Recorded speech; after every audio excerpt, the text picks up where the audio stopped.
Muito bem. E vamos então para o primeiro tema de hoje. Ter cuidado com o colesterol é um dos conselhos que nós mais ouvimos repetir por parte dos médicos que nos acompanham. Mas provavelmente ficará muito admirado se eu lhe disser que, se calhar, o colesterol não é assim tão mau como nós imaginamos. Razão pela qual nós hoje convidámos alguém especializado na matéria, o Dr. Manuel Pinto Coelho, que é médico especialista em anti-aging e que hoje nos faz companhia. Olá, Sr. Boa tarde. Bem-vindo, um grande aplauso. Bom, eu para já vou-lhe pedir que nos explique e da maneira que entender o que é isto do colesterol. Pois já vamos saber se é bicho-papão ou não, mas o que é isto do colesterol? Muito bem. Antes de explicar o que é isto do colesterol, antes de tentar explicar se é bicho-papão ou não, eu tenho que fazer uma coisa, tenho que fazer uma brincadeira no plano do simbólico, meramente, que é o seguinte: a única vez que estive consigo, noutras circunstâncias, ofereci-lhe uma flor. Estamos no princípio do ano, faço questão de voltar a oferecer uma flor. Ai, que simpático, muito obrigada. Obrigada. Desejando-lhe um bom ano. Ainda por cima rosa, que é a minha flor preferida. É? Não sabia. Muito obrigada. Sucesso pessoal e profissional. Muito obrigada. Tudo corra bem consigo. Por acaso foi há uns anos nasci que também me ofereceu uma flor, eu lembro. Foi nessa circunstância que eu lhe ofereci a flor. Exatamente. Ora bem, o colesterol então, devo dizer que o governo dos Estados Unidos recentemente publicou um comunicado dizendo que removeu o colesterol da lista negra. O colesterol não faz mais parte dos nutrientes preocupantes para o governo dos Estados Unidos. Portanto, isto cai que nem sopa no mel, para a minha convicção desde há muito tempo, plasmada neste livro, que vamos lá ver, eu não posso contar tudo quanto está aqui, senão ninguém me compra o livro. Mas pode explicar alguns dos conceitos. Eu abro levanto um bocadinho o véu e pronto, não é? Porque senão o meu editor fica tramado e eu também. Mas vamos lá ver, o que é que se passa com o colesterol? O colesterol, na realidade, há uma série de falsos conceitos sobre o colesterol. A começar pelo bom e o mau colesterol, que não faz sentido nenhum. Mas existe ou não um bom e mau colesterol? Não, existe só um, que é o colesterol total. Depois, como o colesterol não se consegue mexer, precisa de boleia, precisa de apanhar um táxi ou um Uber, que é o que está agora na moda. Como tal, esse táxi ou esse Uber é o HDL e o LDL, dito mau e bom. Mau, não percebo porquê, porque transporta do fígado, onde ele é segregado, onde ele é produzido, para os tecidos, chamado LDL. É uma proteína chamada Low Density Lipoprotein. O bom, que faz o papel simpático de agarrar no lixo e levar de novo à fábrica fígado para ser reciclado. Como faz esse papel simpático, chamam-lhe o bom colesterol. Como nenhum nem outro são colesterol, são proteínas, são táxis. Mas deixe-me dizer ainda, Fátima, se me permite, em relação ao comunicado do governo americano. O comunicado é bem claro, explicando como é que surge esta ideia extraordinária que tem molestado tanta gente. Mas há anos, há décadas que nós ouvimos dizer que o colesterol... A maioria das pessoas pensa que é um pesadelo ter colesterol alto e toma um grupo de medicamentos chamados estatinas para o baixar a todo o custo. E isso já se vai ver, o livro diz o que é que se passa com esse grupo de medicamentos. Então, o que é que o governo dos Estados Unidos diz? Que esta ideia nasce de um estudo absolutamente fraudulento, que é o Framingham Heart Study. Os dois autores do estudo, Thomas Mann e William Castelli, declaram perentoriamente que é a maior farsa, a maior fraude científica de todos os tempos. Mas como é que Esse estudo decretou que as gorduras e o colesterol é que eram os maus da fita e que entupiam as artérias. Errado, porque o que é o mal da fita é realmente o açúcar e não, na realidade, o colesterol. Ou seja, a indústria açucareira ficou felicíssima da vida porque ficou com as portas escancaradas de par em par para hoje, enfim, o açúcar tem o papel que tem na nossa sociedade, não é? E, na realidade, o colesterol e as gorduras ficaram como os maus da fita, como os vilões. Na realidade, não é o trombo, portanto, aquele obstáculo que obstrui as artérias e que está por trás daqueles acidentes vasculares cerebrais. O colesterol só lá está representado em cerca de 10%. O que é que se passa? A túnica interna da artéria, isto é o governo dos Estados Unidos que o diz, também, como uma Fátima de calcular, isto fiquei radiante, porque não só o presidente da Fundação Portuguesa de Cardiologia já tinha chamado alguma da atenção, o presidente da Fundação Portuguesa de Cardiologia Região Norte, professor Lopes Gomes, prefaciou-me o livro. E o presidente da Fundação Portuguesa de Cardiologia Região Centro, professor Políbio Serra e Silva, apresentou-me o livro. Portanto, eles já chamam a atenção que, na realidade, o colesterol pode não ser tão mau como o pintam, como aqui está realmente aqui escrito. E então, na realidade, o que é que se passa? Esse obstáculo é produzido essencialmente por uma abrasão, por uma feridas mínimas microscópicas que acontece na túnica íntima da artéria, que é aquela que contacta intimamente com o sangue, que forma um novelo. de fibras, com fibrina, com plaquetas, com ferro e também com colesterol. Oh, Fátima, o colesterol é uma espécie de bombeiro que acode ao local do sinistro, tipo penso, que depois é conotado como bandido, como vilão. É a mesma coisa que ver um assalto, passa alguém com ar assim mais ou menos manhoso, o polícia agarra nele porque suspeita que ele é o gatuno, leva-o dentro quando o desgraçado não tinha nada a ver com aquilo, ia só a passar por lá. O colesterol é exatamente a mesma coisa. O colesterol é-nos vital. Para quê? É o colesterol que forma a membrana das células, é o colesterol que nos dá as nossas hormonas. Eu digo neste livro que o colesterol é o bisavô de todas as hormonas. Aliás, eu disse no livro anterior, no livro sobre hormonas, O Sumo da Vida, eu já chamei a atenção para isso. O colesterol, além de entrar na constituição da membrana da célula, das bainhas de mielina, que conduzem fluxo nervoso uns neurónios para os outros, é o bisavô de todas as hormonas. Todas as nossas hormonas vêm do colesterol. Colesterol, pregnenolona, DHEA, progesterona e do DHEA a testosterona e estradiol. Mas espera que eu agora até estou um bocadinho baralhada. Espera. Então, mas aquilo que... vamos lá ver. Eu e as meninas devemos estar todos baralhados lá em casa também. Aquilo que eu ouvi toda a vida dizer, tenho agora que fazer, não é de advogado de diabo, mas preciso questionar. Toda a vida ouvi dizer colesterol elevado, maior risco de infarto, maior risco de acidente cardiovascular. Fátima, houve um estudo, houve um trabalho de televisão muito bem feito não pela TV, por uma estação concorrente, chamado Colesterol, a Grande Farsa, em que demora 1 hora um programa, em que a quantidade de cientistas que foram auscultados, parece que foram ouvidos para esse programa, no fim o jornalista pergunta qual era o valor de colesterol deles, nenhum deles sabia qual era o seu valor de colesterol. Portanto, quer dizer, o colesterol de per si, só por si, já ninguém liga nenhuma. Porquê? Porque, na realidade, chegou-se à conclusão que o colesterol é uma substância fundamental para a nossa vida. Senão, Fátima, se 75% do colesterol é produzido pelo fígado, então acha que o fígado ia produzir uma substância que nos fizesse mal? Não faz sentido nenhum. 25% do colesterol está no cérebro. O que é que acontece com as pessoas que tomam medicamentos, esse grupo de medicamentos que não quer especificar muito, que eu não quero entrar por aí, mas esse grupo de medicamentos muito conhecido, vende-se mais esse grupo de medicamentos que antidepressivos, ansiolíticos e analgésicos em todo o mundo, para ter uma ideia. É dos medicamentos que mais vendem em todo o mundo. Veja lá o que é que o tal Framingham Heart Study conseguiu esta coisa extraordinária. Enfim. Então, mas quem toma esses medicamentos, o que é que lhe acontece ao cérebro? Se 25% do colesterol está situado no cérebro, se a pessoa se toma um medicamento para baixar o colesterol, logicamente problemas de cognição, desmemoriação, casos de Alzheimer cada vez mais, porque pessoas, na realidade, tomam algo para baixar uma substância que é fundamental, que 25% dela está realmente no cérebro para os nossos processos cognitivos. Ela é fundamental. Se ela baixa, acontece isso. Com as hormonas é a mesma coisa. Nós, a partir de determinada idade, dos 25, 30 anos, temos um déficit de produção hormonal de 1 a 2% ao ano. Nós, aos 50 anos, temos metade das hormonas que temos aos 25. Por isso é que funcionamos pior. Não só nisso que estão aí a pensar, na parte sexual, que é importante, sem sombra de dúvida, mas em tudo. Mas todas as outras. As hormonas são o sumo da vida, como os brasileiros dizem com alguma graça, eu pus na capa do meu livro sobre hormonas. Se temos esta desgraça que é assistir a um déficit de produção gradual, todos os anos, de 1 a 2% ao ano. Se aos 50 temos metade que temos aos 25, se ainda por cima, não satisfeitos com esta desgraça, vamos à fonte das hormonas, da nossa querida testosterona que nos dá o desejo sexual e aquelas coisas todas fantásticas. E a saúde cardiovascular e a memória também. E damos uma talhada, então a desgraça é completa e total.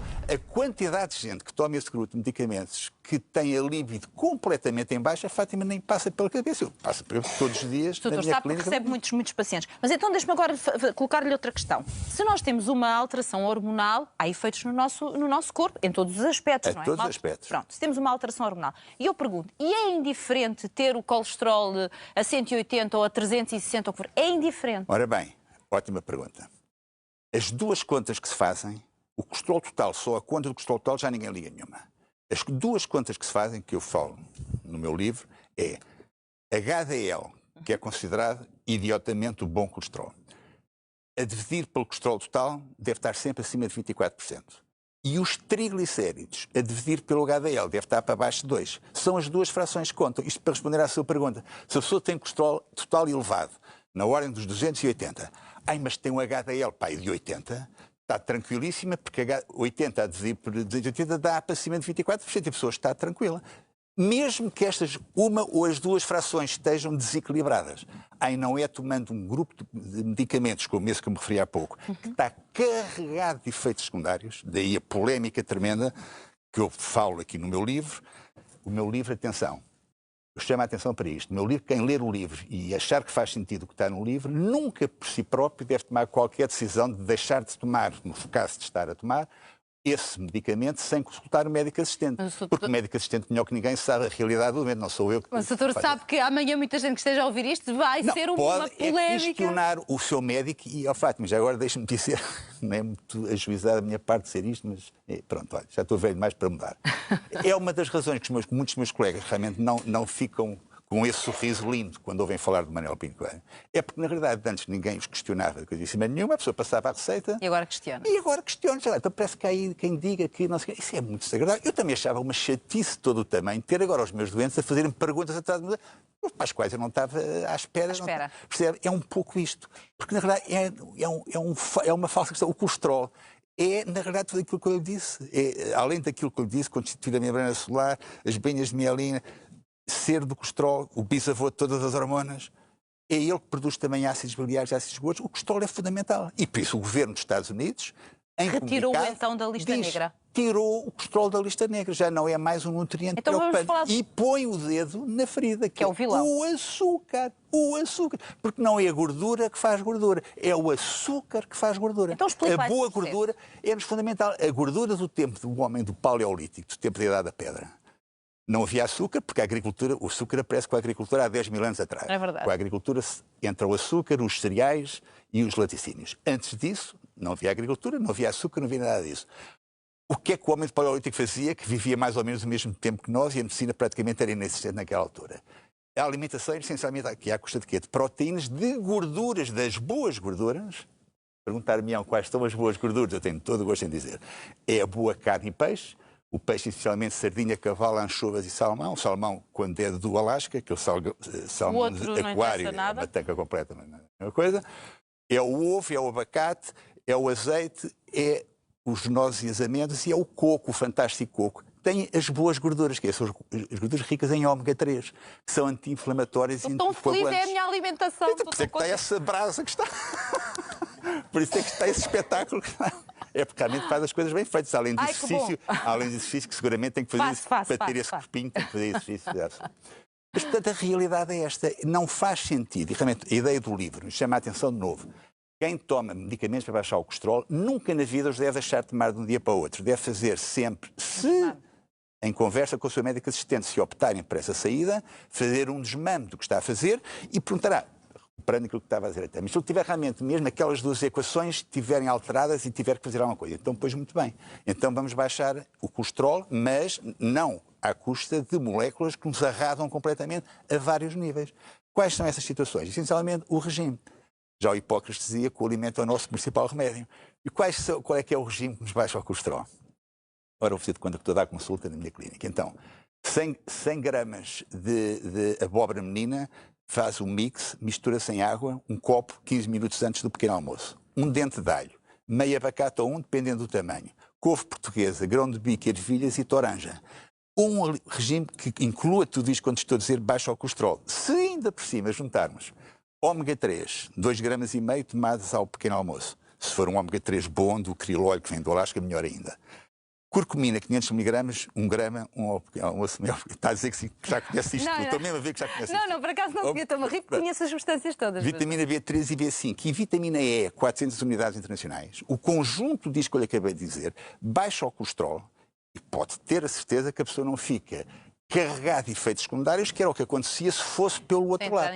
Não quer dizer que o outro medicamento que não faça falta. Quer dizer, é preciso ter cuidado a estas coisas. As estatinas têm realmente aplicação em determinadas circunstâncias. Um infarto de miocárdio recente, a pessoa deve, na realidade, tomar estatina, mas não por baixar o colesterol, pelo efeito anti-inflamatório que essas moléculas têm.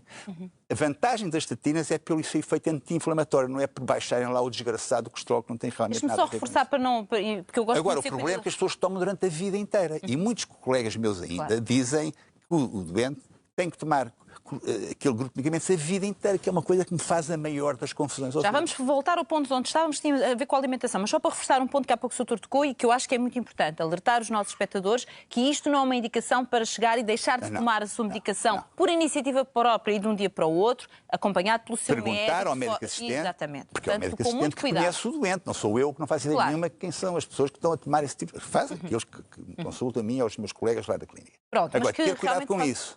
Não é ouvir... Agora vou e deixo, faz pronto, já sentido está que ele diz, eu vou deixar de tomar isto. Não. É tão perigoso quanto a automedicação. Não, porque para deixar de tomar tem que fazer o desmame e tem que ser sempre com controle médico. Estávamos a falar na proteína, animal, boa, Pronto. mais. Muito bem.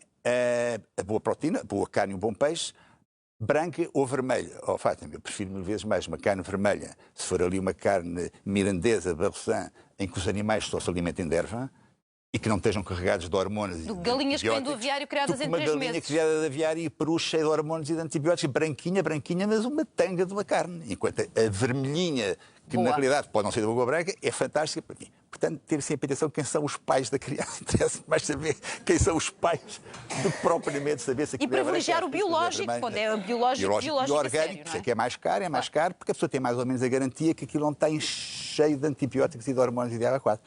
Boas gorduras, dizia eu, aquelas que eu referi, que têm todo o gosto em repetir. Coco, ovo, até 5 por dia. Mesmo pessoas que têm colesterol elevado. Até 5 por dia? Até 5 por dia. Se Fátima disser, eu tenho que ter cuidado porque eu tenho colesterol um bocado elevado. Sabe o que é que eu lhe diria? Então coma 6.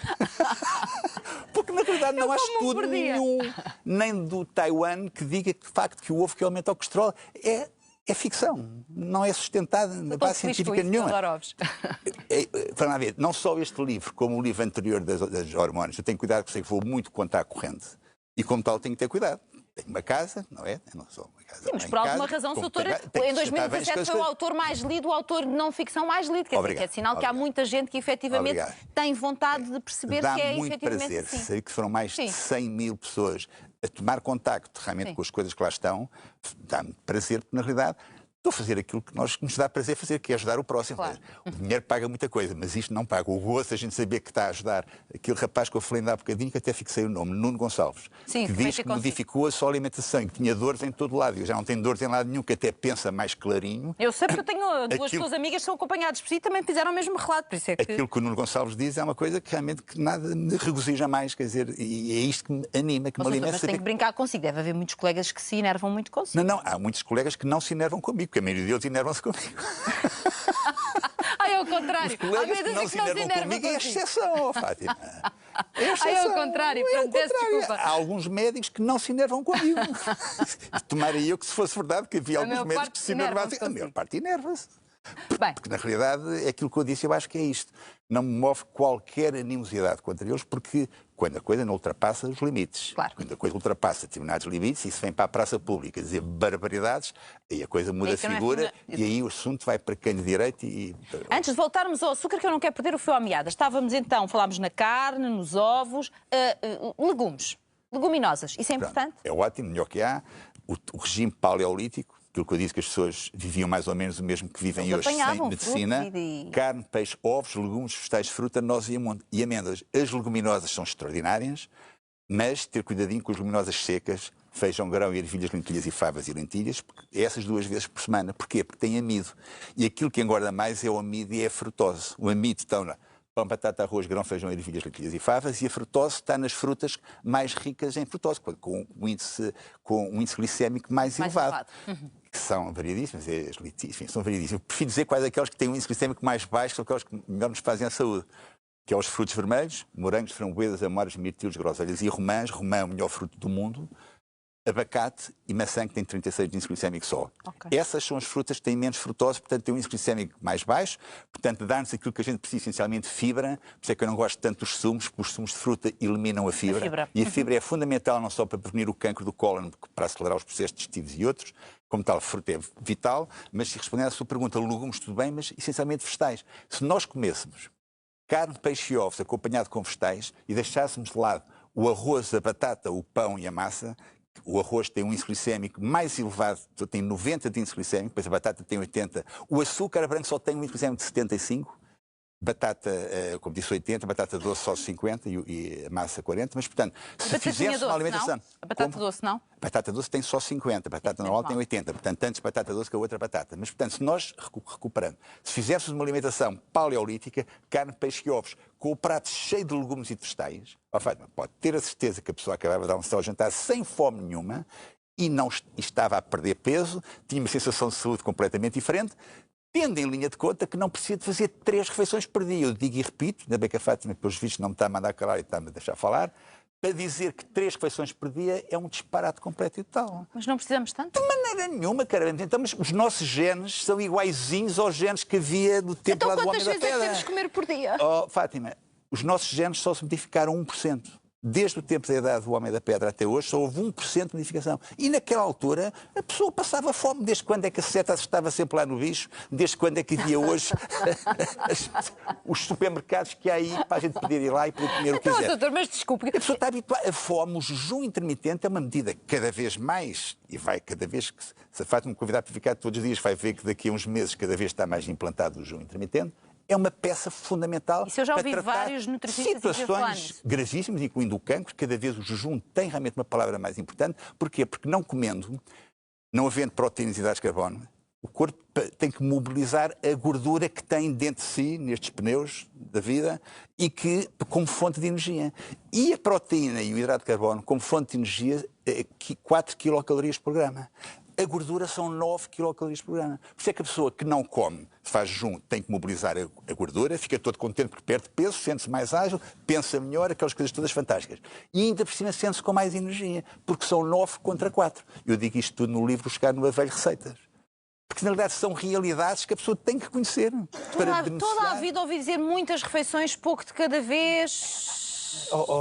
Fátima, eu volto a dizer... Doutora, tenho direito a questionar. São iguais aos genes do antigamente. E só houve 1%. Mas o doutor faz quantas refeições por dia?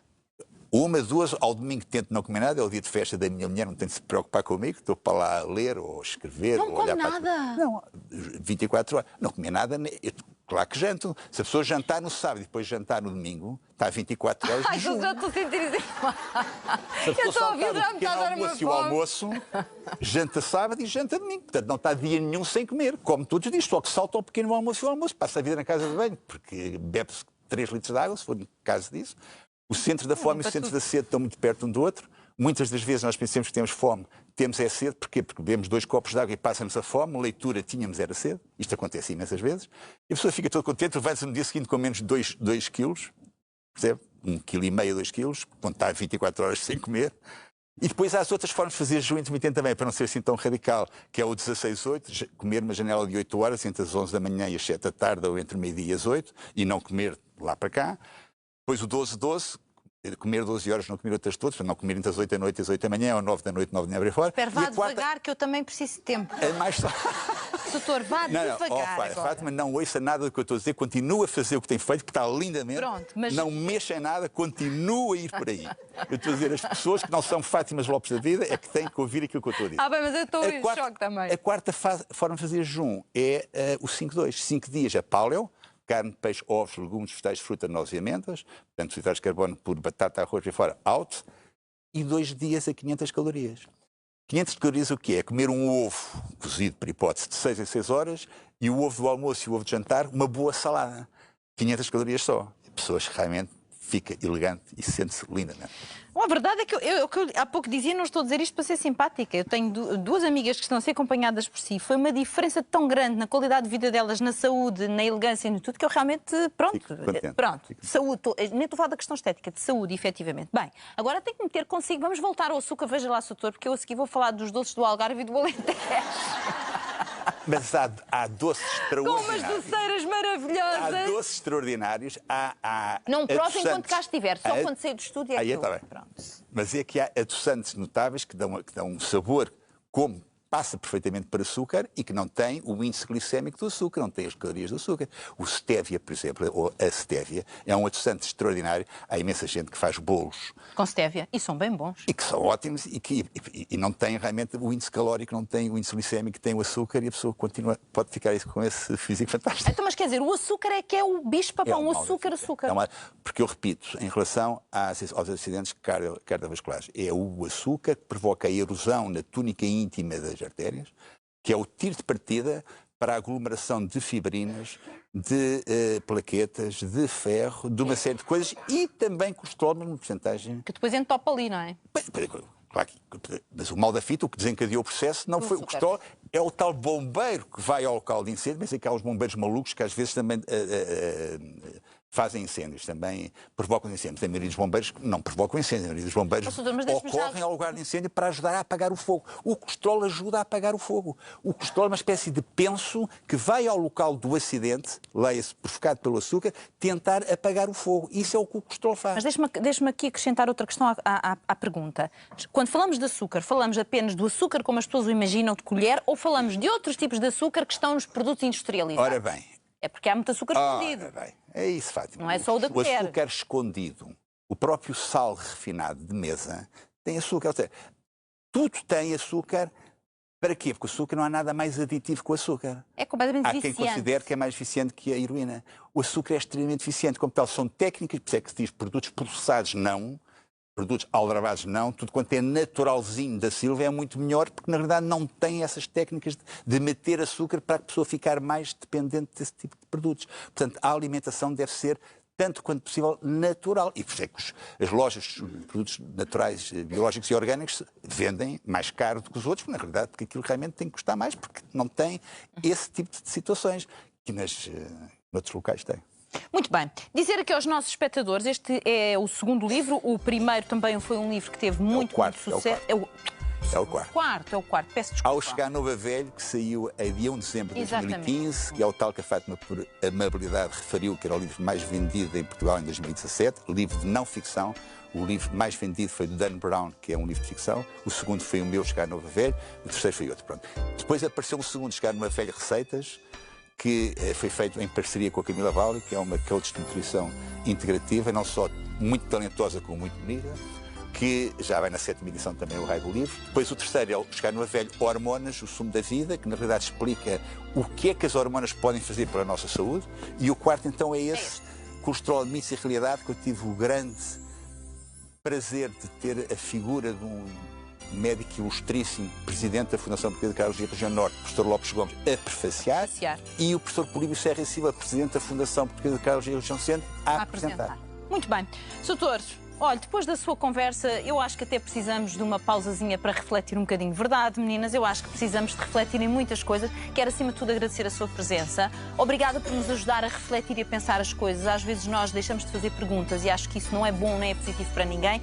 E desejar-lhe as maiores felicidades e os maiores sucessos. E foi muito bom revê-lo. Muito obrigado a ter vindo na sua pessoa e também que essa flor que simboliza o sucesso pessoal e profissional que eu quero para si. Muito obrigada. Obrigada. Um grande aplauso. Está-se bem.